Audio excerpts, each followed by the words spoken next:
Hey everybody, welcome to Take Heart. We have been talking about the way in which obedience can be one of the roots for our growing and our friendship with God. Not the only route. Our friendship with God is a gift that is initiated by Him. We can never earn it. But at the same time, we can mature in that friendship by learning to obey Him better. And obedience is something that's really easy to talk about and really hard to actually do. So we looked at the example of Abraham in Genesis chapter 22. God comes to him and says, "Hey Abraham, take your son, your only son, Isaac, whom you love, go to the region of Moriah and sacrifice him there on one of the mountains that I will show you." This is kind of a big ask, and Abraham, I imagine, probably had the thought going through his head at one point, but God, this sounds crazy to me. Just like you and I may well have that thought sometimes when we feel like God speaks to us, either through the scriptures or gives us a little nudge in another way to do something. This sounds crazy. But learning to obey Him is learning to do it even if we don't understand the reasons for it. A second thought that would have occurred to Abraham, I'm sure, and definitely occurs to me when I feel like God speaks to me to do something, is often, but God, this just sounds really hard. This sounds like a massive, all I can see when I hear you say that is the cost to me. And if I was Abraham and that's what God said to me, that's exactly what I would have thought. All I can see here is a massive sacrifice. Especially when you consider some of Abraham's history with God. So Genesis chapter 12, God came to Abraham for the first time and said to him, "Abram," as he was called back then, "Abram, leave your country, your people, your father's household, and go to the place that I'm going to show you." That's a huge sacrifice. That's like God coming and turning up at your house and saying, "Hey, go and get on a plane, leave everything you know, and when you get to Heathrow, I'll tell you which plane to get on." So it's a huge ask, massive sacrifice. Give up basically everything you're familiar with and go to the place I'm going to show you. But there's a promise that comes with the command to sacrifice. The promise is, I will bless you, I'll make your name great, you're going to have loads and loads of descendants, you're going to have loads of kids, children in Sunday schools, thousands of years from now, across the globe, will be singing, "Father Abraham has many sons has Father Abraham." So there's like this amazing promise that comes with the command to sacrifice. Fast forward to Genesis 22, and that's not what happens. It's just kill Isaac. There's no promise of reward. There's no, and then this is what I'll do.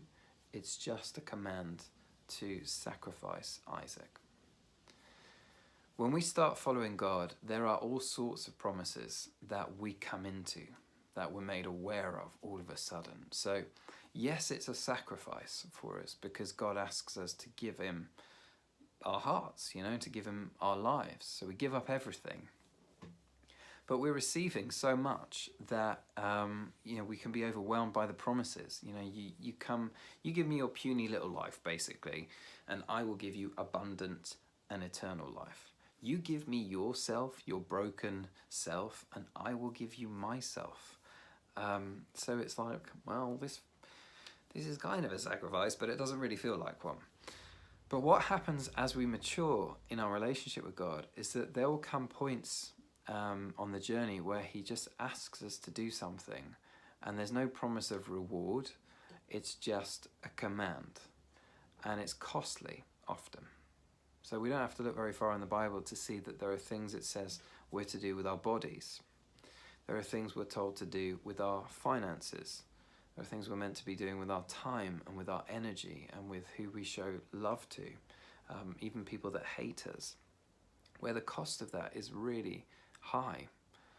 You may well have things that God has told you to do, even in the last week. Someone you're meant to encourage, something you're meant to give to somebody, whatever it is, someone you're meant to reach out to who's kind of a difficult person. And for me, I know one of those things, if I pause, don't feel like enormous life-changing sacrifices, But I know one of the reasons why I sometimes just dismiss them is because I just haven't got time for that. I can't do that. I can't afford that. And in a far smaller way than what Abraham's going through here, what I'm thinking is, that's just a bit too much of a sacrifice today. We grow and mature in our friendship with God when we learn to do what he's telling us to do when we can only see a cost. One of the things that will help us in that is just reminding ourselves who it is who's doing the asking. One of the ways that this story of Abraham and Isaac speaks to me most profoundly is just because of what it says to us about God and who he is and how he loves us. Ultimately, we know that God is love, and the first time in the whole Bible that the word love occurs.